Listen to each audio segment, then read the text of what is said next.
Live from the studios of Leader News Philippines, Errol Dakame of Kamaong Acero starts now!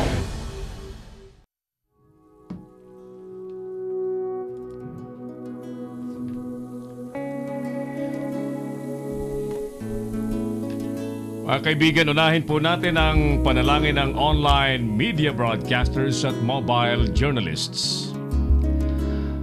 Amang Diyos na pinakamakapangyarihan sa lahat, na sa isang salita, nilalang ang mundo at patuloy na nangungusap sa sangkatauhan. Taos-puso ang aming pasasalamat, kaming mga naglilingkod sa bayan bilang online media broadcasters at 10 ng aming mga kapatid sa pamamahayag. Pinupuri ka namin sa pinagkaloob na malikhaing talino, kalamang teknikal at kakayahang panaigin ang katotohanan. Magtaglay sana kami ng karunungan, matibay na integridad, malawak na pananaw at makatarungang mga desisyon sa aming tungkulin. Naway magsilbi kaming tinig ng mga mahihina at hamon sa mga makapangyarihan, tagapaghatid ng kaalaman at kaliwanagan sa mga nagugulumihanan. Tulungan niyo kami na magampanan ang aming mga propesyon sa pinakamataas na antas, lalo't higit sa panahon ng kasalatan, kakulangan ng oras at matinding kompetisyon. Patatagan niyo kami laban sa mga tukso na sumang-ayon na lamang kung ano ang nakararami at maghahaka-haka, makisama sa mali at ang magmadali. Tulungan niyo kami, ang mga manonood, mambabasa at mga taga-suporta na magampanan ang aming papel ng may talino at pangunawa ng ang katotohanan at kagandahan ang manaig sa online media. Inaalay namin ang panalangin ito sa ngalan ni Jesus na tagapaghatid ng magandang balita, naghayag ng kanyang katotohanan at nagbigay ng kanyang sarili sa sanglibutan. Amen. Si Errol Dakame, ang Kamaong Acero.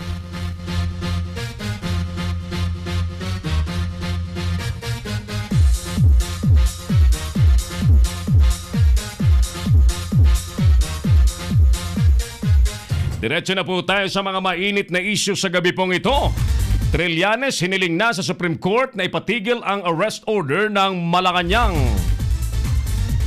Mga nasa active service tumutulong daw kay Senador Trillanes. Huwag puros politika sa halip mag-focus sa inflation, si Duterte ayon kay Robredo. Bangayan naman ni Aquino at NFA Council, dapat nang isantabi at harapin ang problema sa presyo ng bigas. Samantala, aangkating 250,000 tons ng NFA, hindi raw makapagpapababa sa presyo ng bigas ayon po sa ahensya. Ipinadideklara namang persona non grata ang talo ng konsehal na nagdawit sa bayaw ni VP sa droga.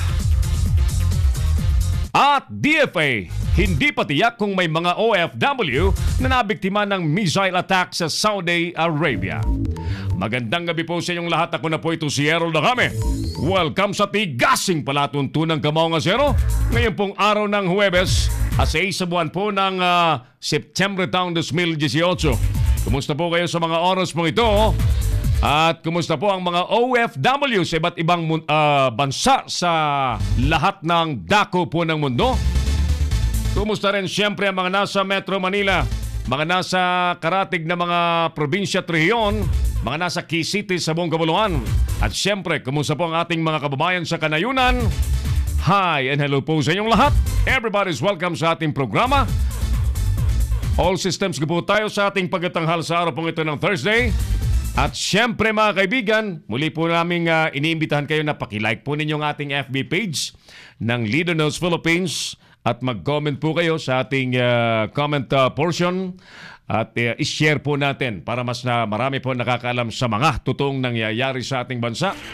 And likewise, i-subscribe po ninyo ang ating YouTube channel, Leader News Philippines, para tayo po ay nagkakasama-sama sa lahat ng oras na may mga impormasyon na dapat po ninyong nalalaman kaagad-agad.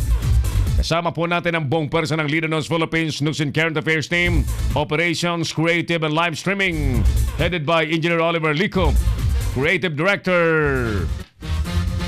Mark Anthony Reynoso, at yung ating bagong-bago at preskong-preskong producer-writer, Binibining Angie. Tuloy na po tayo sa ating palatuntunan. Siyempre, ang ating pag-uusapang mainit na tema po sa gabi pong ito ay dahil po sa patuloy na pagbagsak ng ekonomiya ng bansa. Dapat na bang magsipag-resign ang mga economic managers ng gobyernong ito? Repeat, dahil po sa patuloy na pagbagsak ng ating ekonomiya, dapat na bang mag-resign ang mga economic managers ng gobyerno? Si Errol Dacame, ang Kamaong Asero. Ang ating mga telepono doon po sa mga nais sumali po sa ating palatuntunan ay 0927-494-2175 at sa mga gumagamit naman po ng Talk and Text, Sun at Smart, you can reach us via 0949-736-5000. Alright, sige, tuloy na tayo sa ating programa. At dahil Webes po ngayon, siyempre, may espesyal tayong bisita na atin pong minarapat na isama po ngayon sa programa sapagkat meron po siyang malaking event this coming Sunday dahil ang Long Reach Philippines po ay talagang kasama po natin sa public service. So, suportado po natin ang mga aktibidades po ng Long Reach Philippines.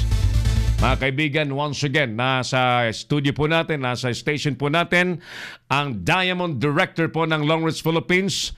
At para tayo po ay mabalitaan what's gonna happen on September 9, this coming Sunday.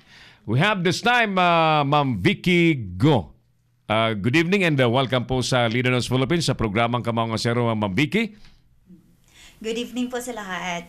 Good evening sa lahat ng mga taga Long Reach Philippines at worldwide. Yeah. Ayan, alright. So, sige Ma'am Vicky, kumusta po ngayon ang Long Reach Philippines? Yes, going better every day. Ayun, ang good news, dumadami na po tayo unti-unti at unti-unti na rin marami na ring natutulungan pagdating lalo sa product natin. Ayan. So, yun, nabanggit niyo po kanina, sir, it's Saturday po, September 8. Saturday, not Sunday, Saturday. Opo, Saturday. September 8, yes. Saturday. Yeah, What will 1 o'clock. happen? What will happen? Yan. So, doon po natin ni-share kung ano bang meron kay Long Reach. Maintindihan mo po siya kung sino siya, kung gaano katotoo. Ayan. Para malaman mo kung totoo si Long Reach. Ayan. Kailangan po nating malaman. So, bago kasi natin pasukin ng isang bagay, you should know. Karapatan natin malaman din yung totoo, parang sa public service or para sa media. Yes. Na dapat malaman natin, mapanuri. Ayan. So, bago ka pumasok sa isang kumpanya or kahit anumang bagay, alamin mo. So, for you to know, ngayon pa lang, iimbitahan ko kayo this coming September 8. Ayan, lucky number 8. Lucky number 8, oo. 1 o'clock sa Microtel Baguio, sa may Victory Liner po. Likod, sa hotel. Oo. What they can expect sa September 8? Yes, of course, we have the product demo. Yun, ang ide-demo natin doon, yung pinakasikat ngayon na produkto sa online at offline. Hindi lang sa Pilipinas, kundi pati ibang bansa na in-order pa sa atin. Ayan, kasi available siya dito sa Philippines at ilang bahagi lang dito sa Asia. So, tinatransport pa siya pa US, pa Canada, pa Australia, yon. And, yon, yung product na yon, yun yung mga gamit ng mga kababaihan. Ayan, so, unang-una, yung health ang pinag-uusapan. Kasi, according to World Health Organization, ayan, 83% ng mga babae na may problema sa reproductive system, ang cause noon is using poor quality sanitary pads. And we have the solution. Ayan. And yun ang i-share natin, ipapakita natin. This is not only about business, this is about health. Health is wealth. Sobrang mahal po magpa-hospital, alam po natin yan. And of course, walang pinipili ang sakit. Mayaman o mahirap. Ang pinakamasakit ba doon, gumastos ka na lahat-lahat, na wala pa rin yung mahal mo sa buhay. So, prevention is better than cure. Ayan. So, pag may sakit ka, hindi ka makapagtrabaho. Ayan. Yeah. Paano ka makapag-provide sa pamilya mo? And then, Tama. pwede natin siyang on the process, if magustuhan nyo, di-discuss din natin, bakit ganito kami kaseryoso, yung tagline ng Long Reach, which is Better Life, Better Future. Kasi, from health, we go to wealth. Ayan, so we will provide livelihood sa mga gustong magkaroon, lalo na yung walang mga trabaho, at yung mga taong gustong magnegosyo, pero sobrang, or walang kapital. So, tuturuan namin kayo, paano ba yun gagawin itong mga bagay na to. Yan. Kasi nalaman ko, sir, sa part ng training namin, mahalaga ba, yung tanong ng mentor namin, ang pagyaman ba ay basis sa pera? Ang iba, sasagutin nila, oo. Pero hindi. Marami kasing gusto magnegosyo, hindi daw matuloy-tuloy kasi walang kapital. Yes, pero maraming kaparaanan po. Yung pala, hindi yun ang totoong problema. Yes, it's all in the mind, it's all yung will mo na gusto mong gawin yung isang bagay. Yan, para mangyari siya. So, it's not about the money talaga. Ayun. Okay, so that will gonna happen on Saturday, September 8 sa Yes. Microtel Baguio. At sino ba po pwede pumunta dyan? Ay, lahat po ay welcome. Basta po may pangarap, may pangarap ng magandang kalusugan at syempre, mangarap na pwede ding umasenso sa buhay. So, Naman. we give everybody a chance. Yan. And just be, kung nandun po kayo, magiging open lang tayo sa mga possibilities. And, of course, sabi nga, opportunities comes to those who are ready. Kasi ang opportunity comes every day. Ang tanong, are you ready? Yes. Yun. So, it's a matter of decision. Sabi nga nila, ang pagyaman hindi nakabase sa ibang tao, kundi na sa'yo. Kasi maraming galing sa hirap, yumaman. So, may ginawa silang action na hindi karaniwang ginagawa ng mga nasa comfort zone lang, na nakaupo lang. Yun po. Yeah. So, it is not sufficient to have your plans and dreams. You really have to act. Yes. All right. So, saan ba yung Microtel, Ma'am Vicky? Sa upper session po, sa likod lang po ng Victory Liner. Ayan, sa may taas. Yun po. Sa may Victory Liner Terminal. Terminal po. Alright. Yan. So, sige. Doon po sa may mga additional pang inquiries, anong telepono pwedeng matawagan sa Long Reach Philippines, Ma'am Vicky? Ayan. So, pwede po kayong kumontak sa 0936-9866-222 or 32. 0936-9866-222. Tapos, pwede po din kayong mag-message or mag-PM sa account ko, which is Rich Vicky. 2 words, Rich Vicky. And pwede rin po sa Long Reach Baguio. Or dito po mismo, pwede rin po kayong mag-coordinate dito sa Leader News Philippines kasi partner natin sa Leader News Philippines po. Thank you so much, mga kaibigan. That was Ma'am Vicky Go, ang Diamond Director po ng Long Reach Philippines. Nakasama po natin sa ating palatuntunan. So, see you all guys on Saturday, September 8, 2018, 1 o'clock in the afternoon at the Baguio City Microtel, just immediately after the Victory Liner Terminal in Baguio City. Ma'am Vicky, thank you once again. Okay, thank you po. Sir Errol, thank you so much. Thank you. Sir Oliver, thank you. Thank you. Ayan. Mga kaibigan, magpapatuloy po ang palatuntunan Kamaong Asero pagkalipas po ng ilang importanteng paalala. Magbabalik si Errol Nakame sa Kamaong Asero.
from the studios of Litter News Philippines, Errol Dacame of Kamaong Asero.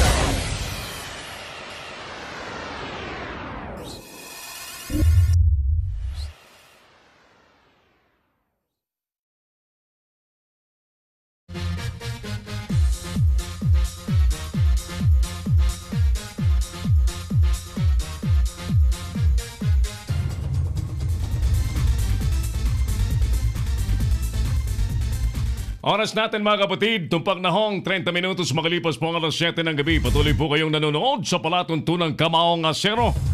Sumasa inyo po on HD quality at napapanood worldwide.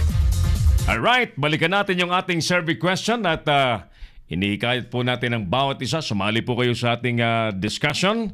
Ang ating tanong po ay dahil sa patuloy pong pagbagsak ng pambansang ekonomiya, mga economic managers po ng gobyerno dapat na bang mag-resign? Repeat, sa patuloy na pagbagsak ng ating national economy, dapat na bang magsipagbitiw sa pwesto ang mga economic managers ng gobyerno?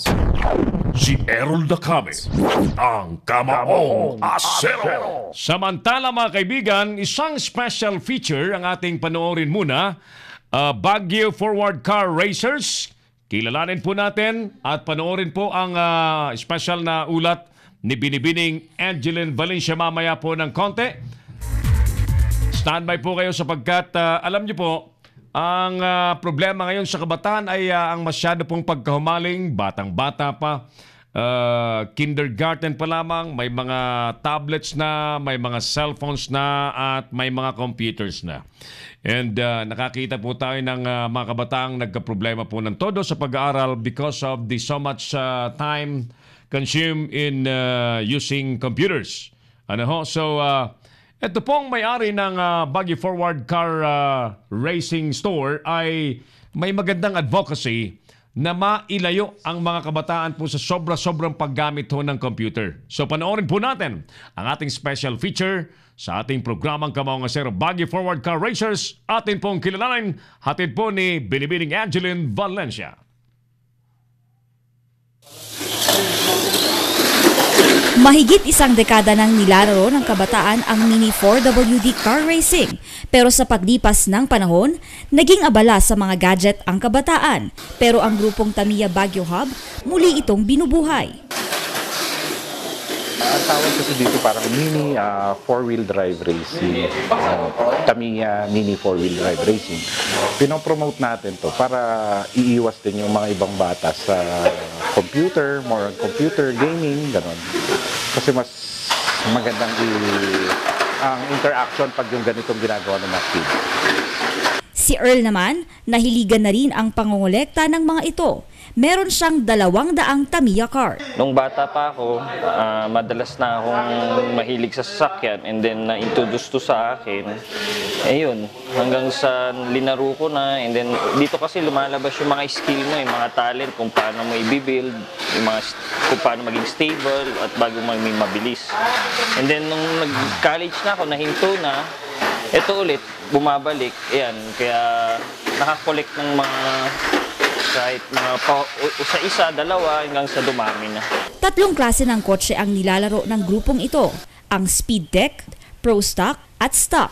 Ang mga ito ay may iba't ibang bilis at kinakabitan din ng iba't ibang bahagi, gaya ng rollers, carbon wide rear plate at iba pa. Ang bilis ng bawat kotse nakabatay sa bilis ng motor na ikinakabit. Gaya ng totoong sasakyan, nilalagyan din ito ng mga pampakondisyon at metikulosong inaayos bago ihanda sa karera. Para maganda yung takbo niya, yung tuned yung car. Yeah. Bakit po kailangan lagyan ng mga... Ito yung mga maintenance, gano'n, cleaner, mga lubricant. Siyempre, family activity to. So instead na nasa labas yung mga bata, at least yung sa computer, mga kung ano-ano, nandito sila kasama namin yung mga anak namin. Like for example, kasama ko yung anak ko ngayon, so sa family activity. Nagkakahalaga ng 600 hanggang 8,000 piso ang presyo nito. Sa ngayon, naghahanda na rin ang grupo sa nalalapit na karera. Ito ang big race na gaganapin sa Green Valley Country Club. Kahit sinong gustong mag-enjoy at makikarera, maaaring sumali. Mahigit 100,000 piso ang mapapanalunan ng mga magwawagi sa big race. Ito si Angeline Valencia, nag-uulat para sa Leader News Philippines. Si Errol Dacame, ang Kamaong Asero. Thank you, Angeline Valencia, sa special feature and report sa ating palatuntunan. Oras natin, 35 minutes na makalipas po ang alas 7 ng gabi. Tuloy tayo sa iba pang mga balita. Alamin muna natin ang report ni Nolan Ariola. Standby po kayo at ihanda lamang po natin. Samantala, unahin muna natin ang report ni paring Jojo Sikat mula po sa Senado ng Republika ng Pilipinas.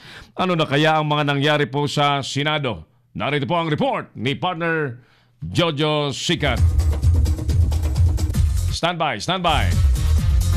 Habang itinatanong po natin ang ating survey question tonight, dahil po sa patuloy na pagbagsak ng ekonomiya ng bansa, dapat na bang magsipagbitiw sa pwesto ang mga economic managers ng gobyerno? Sorry po sa tumatawag, hindi ko po kayo masasagot. Ano po? Sorry po sa tumatawag ngayon, hindi kita masasagot. Because we are live. We are really live worldwide. Ito pa rin po ang programang Kamaong Asero. Good evening po kay Executive Director Jawar Sandoval, ang ating Executive Director po sa Hukbong Federal Kilusang Pagbabago. At siyempre ang ating tatay, Chairman, Founder, President po ng Hukbong Federal Kilusang Pagbabago, no other than Mr. Domingo Aspiras Cañero. At sa mga kasama po nating opisyal sa Hukbong Federal Kilusang Pagbabago. Kumusta po kayo? Si Madam Ernaline Ka-Ingles Goles nanonood po sa atin. At iba pang mga officers siyempre ay nakasilip din po sa ating palatuntunan. Thank you guys! At siyempre ang Leader News Philippines ay magsisilbing official platform po, official media outlet, media platform ng Hukbong Federal Kilusang Pagbabago. Si Errol Dacame, ang Kamaong Asero. Habang inihahanda po ang mga reports ng ating mga kasamahan, muli kami po ay nananawagan sa mga kababayan po natin, especially sa mga nasa ibayong dagat, mga maganda na po ang buhay. Ang Leader News Philippines po ay nakatakdang dumalaw po sa lugar ng mga indigenous people sa kabundukan at nais po naming mamigay ng mga kapote at bota sa pagsapit nga po nitong kapanahunan po ng tag-ulan. Kami po ay naaawa sa mga batang katutubo na pumapasok sa mga eskwela kasi hudang nahihirapan, malayo po ang nilalakad, and most of them wala po mga tsinelas.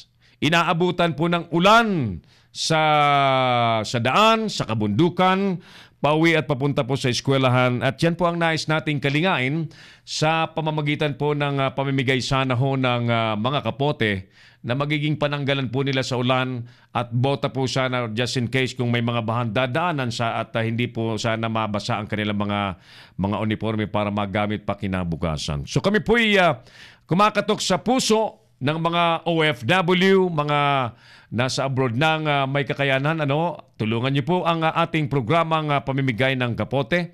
Special project po ng Leader News Philippines. At yan po gagawin po natin very soon. Makalikom po sana tayo ng 200 kapote at 200 bota para sa mga bata. Mga estudyanteng katutubo na nagsusumikap na makaalwa po sa kahirapan ng buhay. And most of them, alam niyo po, ang mga katutubo ay the most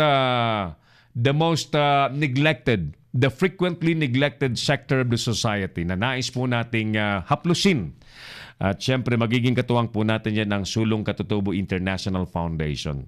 So again, doon po sa mga nais pong sumuporta at kinakatok po namin ang inyo pong mga puso, ay ipadala po ninyo ang inyo pong mga tulong sa studio po ng Leader News Philippines.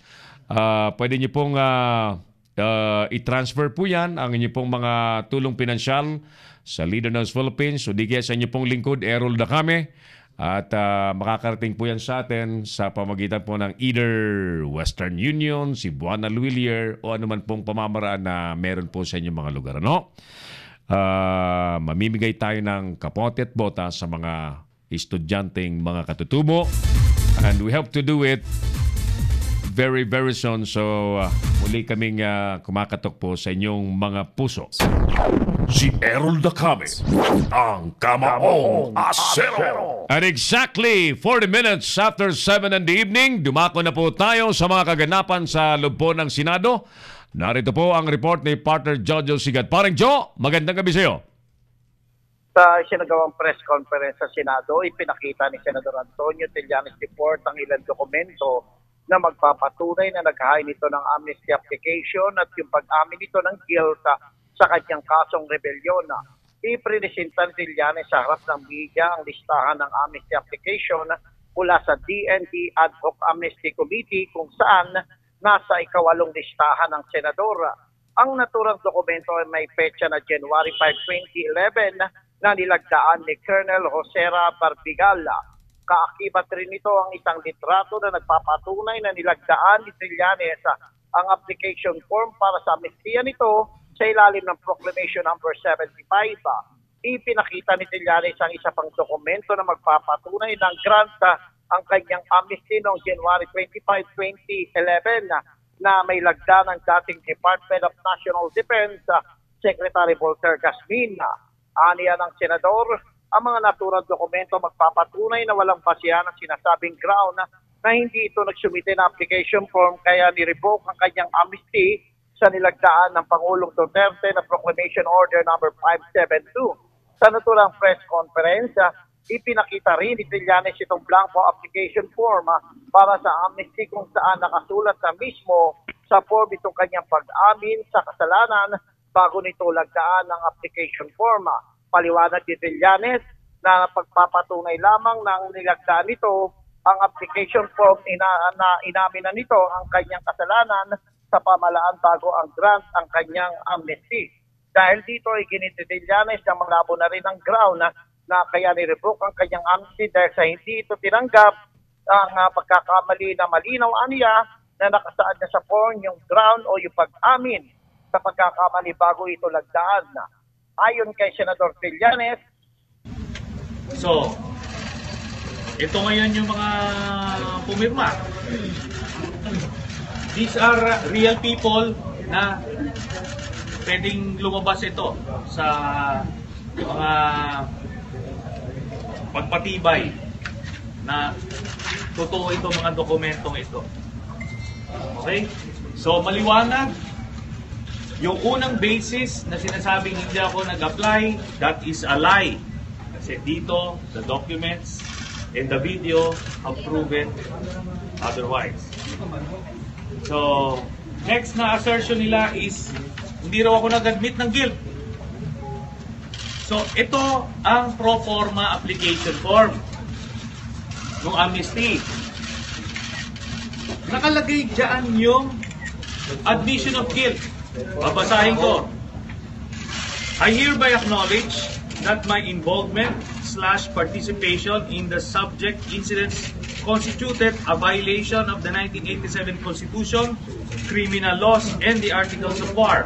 I hereby recant my previous statements that are contrary, if any, to this express admission of involvement/participation and guilt.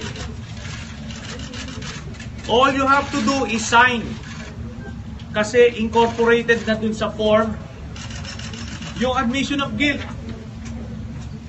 So in short, yung mga basehan nila dito sa proclamation na ito ay malaking kasinungalingan.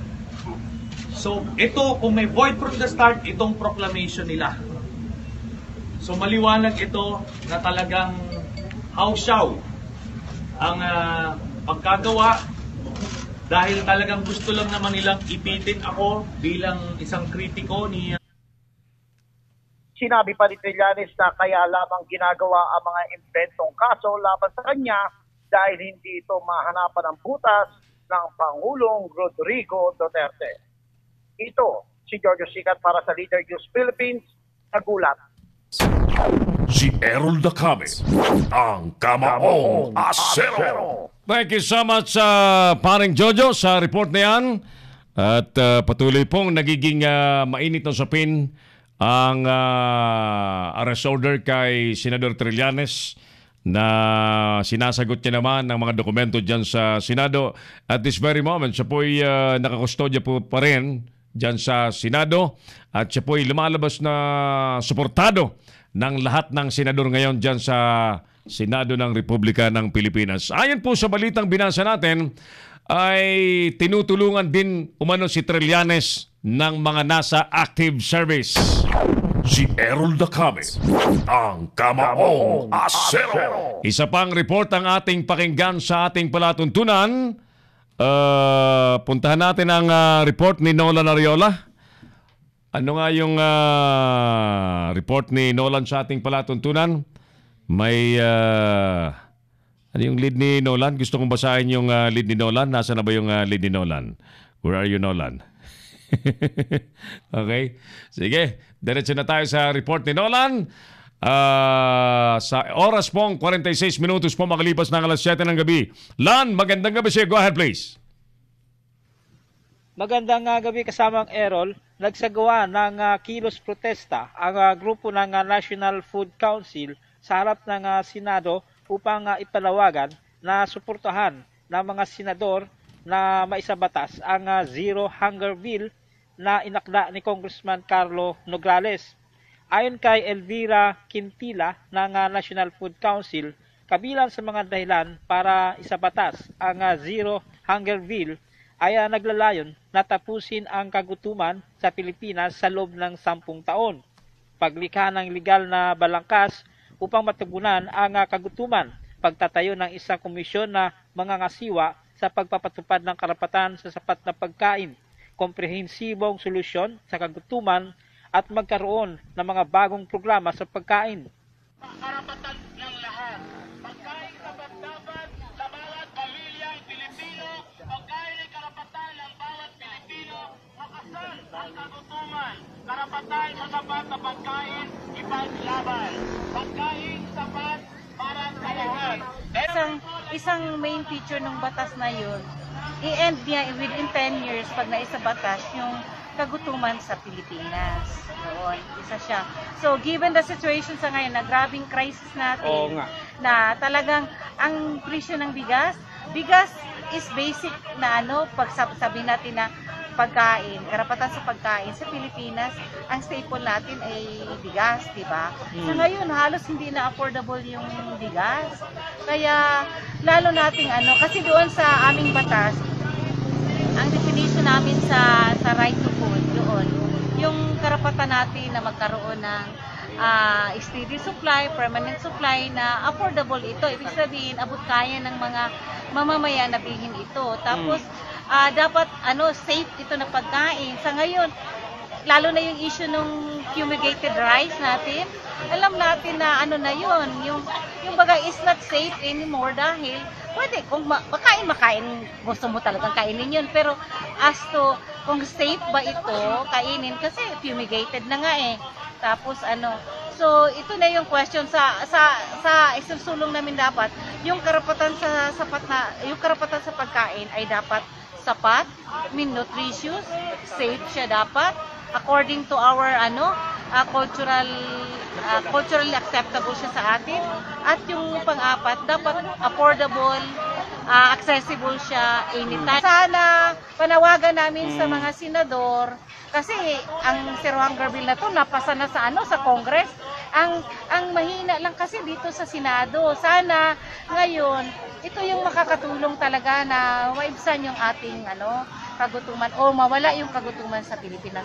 So sa lahat, lalo na kay Senador Gordon na siya yung head ng Committee on Human Rights, Justice and Human Rights sa Senado, sana naman kumilos na sila. Okay po. Kumilos na siya. Thank you po. Mula rito sa Senado, Nolan Ariola, Leader News Philippines. Si Errol Dacame, ang Kamaong Asero. Thank you, Nolan. Batiin muna natin ang mga nanonood po sa ating palatuntunan worldwide. Miss Jeneline Cabling Cortez, dyan po sa Saudi Arabia. Sabi niya, good PM, Sir Errol. Kumusta po? Watching from Saudi. By the way, Jeneline, yung pinasabog na missile dyan sa Saudi Arabia, malayo ba yan sa inyong lugar? Kumusta ang mga kababayan nating mga OFW dyan? Hello to Dexter Marquina. Hi, Dexter. Boots Arcangel in Caloocan City. Hello, sabi niya. Ernaline, ka-Ingles Goles. Ayan, nanonood po sa atin. Kasama po natin na opisyal sa Hukbong Federal Kilosang Pagbabago. Committee on Development, si Binibining Ernaline. Koy Hipolito Laura, ang ating kapatid sa DCRJ. Nanonood din sa atin. Founder Bong David ng MCBO, who is in the Netherlands, is also with us tonight. Partner Bong, salamat. Erlinda Silvano Cañedo. Good evening po, Sir Errol, sabi niya. Partner Bong, thank you for watching. Charlene Cantina, watching in General Trias, Cavite. Thank you, Charlene. Diyan sa mga taga General Trias, Cavite, magandang gabi po sa inyo. Manoy Jun Bornasal sa Las Piñas City, kumusta ka? Sana'y magkita tayo sa Sunday o di kaya sa Saturday night. Kita tayo dyan sa Las Piñas area after the awarding ceremony sa Tagaytay. Chen Chan, sabi niya, ugok. Bet Rueras Vistal, hello. At gandang gabi po, sir, sabi niya. Right, sige. Balikan natin yung ating survey question sa ating program. Dapat na bang magsipagbitiw ang economic managers ng gobyerno sanhi ng patuloy na pagbagsak ng ating ekonomiya? Si Errol Dacame, ang Kamaong Asero. Batiin ulit natin ang ating mga kasamahan sa Hukbong Federal. Of course, headed by our chairman, founder Domingos Pieras Cañero, ang ating Vice President, Attorney Milanio Batas Mauricio Jr. I'm sure kilala niyo po si Attorney Batas. Ang ating Secretary General na kasama ay si Roy Cañero, Treasurer Dato Sukarno, Dr. Dato Sukarno Abu Almoro. At yung ating Executive Director na nasa Indonesia, Ambassador Jawar Sandoval. Ayan. At siyempre batiin ko yung pinababati ni Sir Yusuf Mando, ang kanyang ang tawag niya, Batang Duterte. Sabi niya, Batang Duterte. Si Prince Mando. Ayan. Wala na kang utang, Sir Yusuf Mando, ha? Prince Mando, ang Batang Duterte. Sabi niya, pakibati mo, sir, mamaya. Yan. Okay. Sino ba itong nagtatanong ng time ng program natin na bukas daw? Sorry, mamaya na kita sasagutin. Okay. Yung mga kasama pa natin, Chairman ng Membership Committee, Randall Palacol, Finance Committee Chairman, Ramon Tijares, ang Public Information NCR, Mayora Cecil Salvador, Committee on International Public Information and Spokesperson of Hukbong Federal, Errol Dacame. Ako ba yon? Ako yata yon. Public Information Southern Luzon, Efren Boy Reyes. Public Information Visayas at Mindanao, Boy Luego. At Committee on Electoral Affairs, Aldon Acero, in real name Donald Garrafa. And yung ating Assistant Chairman for Committee on Electoral Affairs, Luzon, Monina Gallardo. Committee on Political Affairs, si Sir Yusuf Mando. At Committee Chairman on Ways and Means, si Sir Pedro Ordiales. At isa pang committee napaka-importante, Committee on Grievance and Dispute Resolution, Errol Dacame po ulit. Ayan po yung ating mga kasamahan sa Hukbong Federal Kilosang Pagbabago. Si Errol Dacame, ang Kamaong Asero. Pabati po, Precious Basya Reynoso, ang aking napakamahal na pamangkin.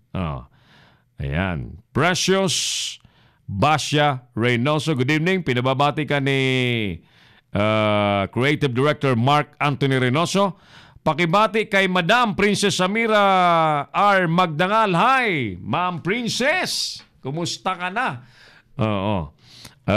Kailan tayo magbo-board meeting? Yan, kailangan makapag-board meeting na para matalakay po ang mga importanteng mga bagay-bagay para mas gumanda ng todo ang public service ng Sulong Katutubo International Foundation.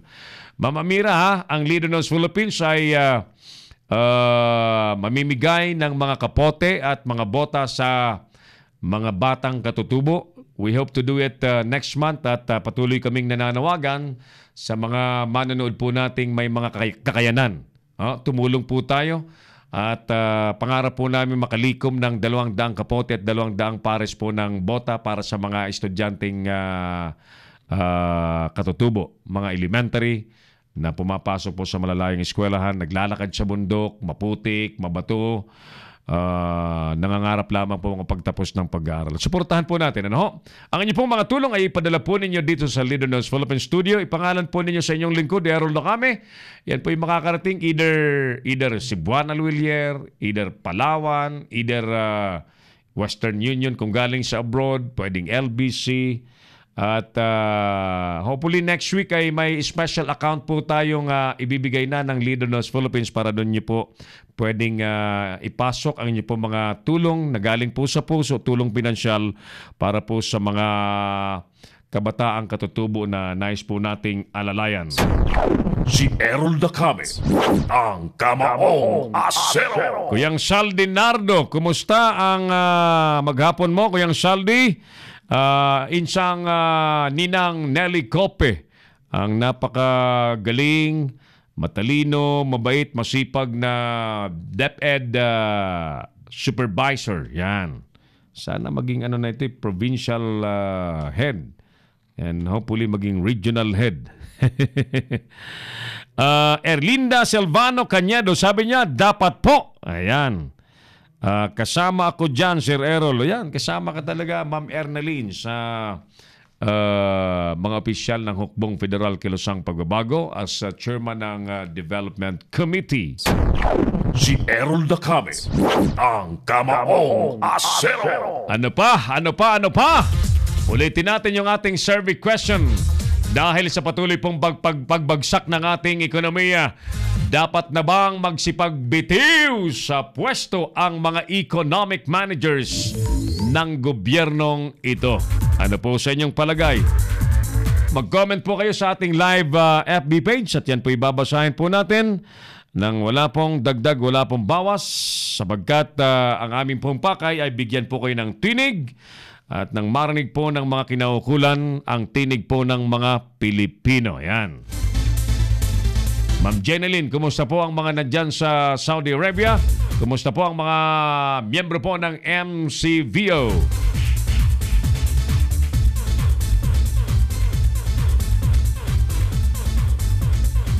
Puntahan muna natin ang ulat panahon mga kaibigan. Ayon po sa Pag-asa, ang buong Kamaynilaan po at mga karatig na lugar ay uulanin. Siguradong uulanin.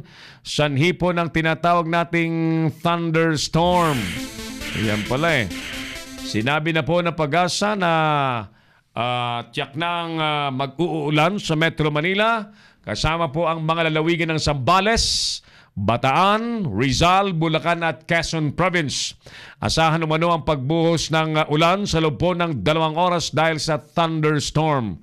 Maliban po diyan, may mga biglaan din pong pagbuhos ng ulan sa mga lalawigan po ng Batangas, Laguna at Cavite. Ayon po sa Pag-asa, muling lumalakas po ang habagat na nagdadala po ng mga makakapal na ulap dahil po sa low pressure area sa may silangang bahagi po ng Northern Luzon. Yan po ang ating ulat panahon. Samantala, inamin naman po ni Senador Antonio Trillanes na lalo pong lumalakas ang kanyang loob dahil sa natatanggap na suporta mula sa mga aktibong opisyal ng militar. Sa pagharap na muli sa media kaninang umaga, sinabi po na Trillanes na may ilang sundalong nababahala sa pagbawi ng amnestiyang ibinigay na sa kanya. Maaari din daw kasi itong mangyari sa iba pang mga may kahalintulad niyang sitwasyon. Gayunpaman, tumanggi si Trillanes na ilahad o sabihin po mga pangalan ng aktibong mga sundalo na umano'y sumusuporta sa kanya.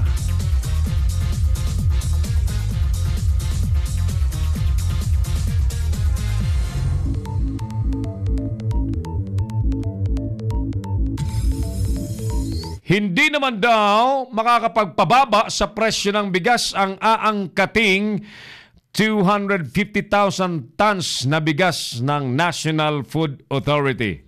Ayan. Habang may mga bangayan pa rin yung administrator po ng NFA at ang tinatawag po nating NFA Council.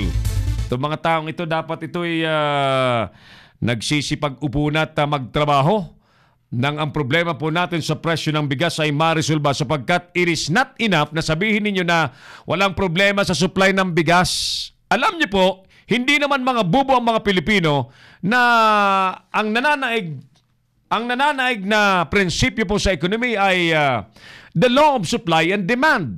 The mere fact na wala pong halos nabibiling supply ang nabigas ng NFA, wala pang masulingan ang mga kababayan natin, kundi yung mga ginagagoring bigas ng mga commercial dealers na madalas, alam naman natin, may mga halo yan na NFA rice, hinaluan po ng commercial rice at ibinibenta po sa halagang komersyal. Ganyan po kagago ang marami pong mga dealers, ano?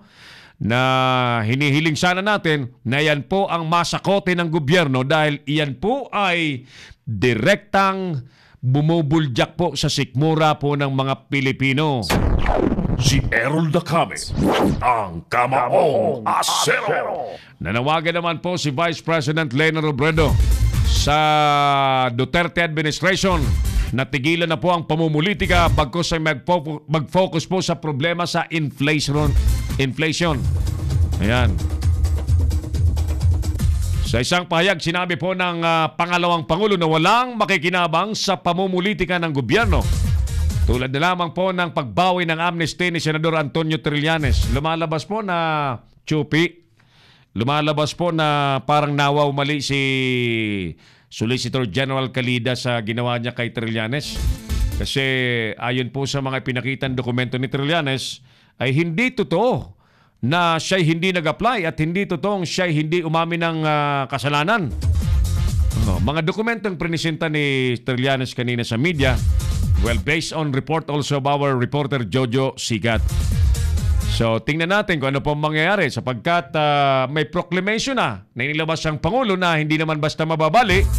And I'm sure yan po ay mauuwi talaga yan sa baka ng todo po sa Supreme Court. Ayan. Okay lang naman po, Sir Errol, ang mga MCBO. Yes, dahil sa laki ng kapabayaan sa kanilang tungkulin. Kung sincere po sana sila magsilbi sa kanilang tungkulin para sa taong bayan, di dapat natin ito nararanasan. Sabi ni Ernelyn Caingles Goles. Ang sabi naman ni Kuya Sal Dinardo, walang silbi ang mga economic managers ng ating bansa. Let them resign. Lalong naghihirap kaming mga mahihirap. Si Errol Dacame, ang Kamaong Asero. Manahimik na lang po. Ikaw na smart magic BP. Ayan, sabi ni Ernelyn. Okay. Sige, tuloy tayo. Ay! Naku po, overtime na po kami ng 3 minutes. Bueno, medyo kinapos po tayo sa oras. Nagkakasarapan sana tayo ng ating huntahan. At salamat po sa mga nanonood po sa atin. At di bale, may mga susunod pa naman tayong episode. By the way, bukas po ay wala kami sapagkat meron po tayong shoot schedule sa probinsya po ng Bulacan. At kailangan po naming tapusin yung amin pong mga commitment sa aming mga kapatid. Bakit nawala yung aking monitor? Ayan. May multo itong monitor ko. Gagawin po kami dyan sa bayan ng Ubando wherein magiging host po yan ng International Airport at yan po ang ating ida-document tomorrow. And once again, salamat po sa Asia Pacific Awards Council. Ang Leader News Philippines po ay muli pong mabibigyang parangal sa Sabado dyan po sa CDC Tagaytay City. 2 awards po ulit ang nakalang tanggapin po ng Leader News Philippines at ng inyong lingkod sa mga ginagawa po nating public service araw-araw. Ay salamat naman at may isang grupong nakakakita sa ating mga ginagawang pagtulong sa kapwa. Alright? Salamat po, Doc Bobby Brimon, ang chairperson po ng Asia Pacific Awards Council. Si Errol Dacame, ang Kamaong Asero. Alright, sige. Sa ilang saglit po ang palatuntunang Bible Cafe ni na Pastor Ram Gamboa at mga kasama, Brother Dennis, Brother Joseph, and Brother Andy dito po sa studio. While si Pastor Ram Gamboa ay nasa satellite studio po natin sa Las Vegas, Nevada, USA. Ngayon, kung tayo naman po ang tatanungin, dapat bang magsipagbitiw sa pwesto ang mga economic managers ng Pangulong Duterte? Dahil sa hindi po maayos-ayos na ekonomiya ng bansa, ang sagot ko po, maliwanag na dapat silang magsapagbitiw na sa pwesto. Si Errol Dacame, ang Kamaong Asero. With that mga kaibigan, ako po pa rin ang inyong Kamaong Asero, si Errol Dacame. Sa ngalan po ng ating mga kasamaan, buong pwersa po ng Leader News Philippines, headed by Engineer Oliver Licop, Creative Director Mark Anthony Reynoso, Producer-Writer Angeline Valencia. At ang ating mga Leader News reporters na nakalatag po sa iba't ibang lugar ng Pilipinas, kami po ay pansamantalang mamamaala muna para muling magbalik sa mga susunod na palatuntunan. Maraming salamat! God bless Pilipinas! Inyong napanood ang mga batas na banat ni Errol Dacame sa Kamaong Asero. Abangang muli dito sa Leader News Philippines.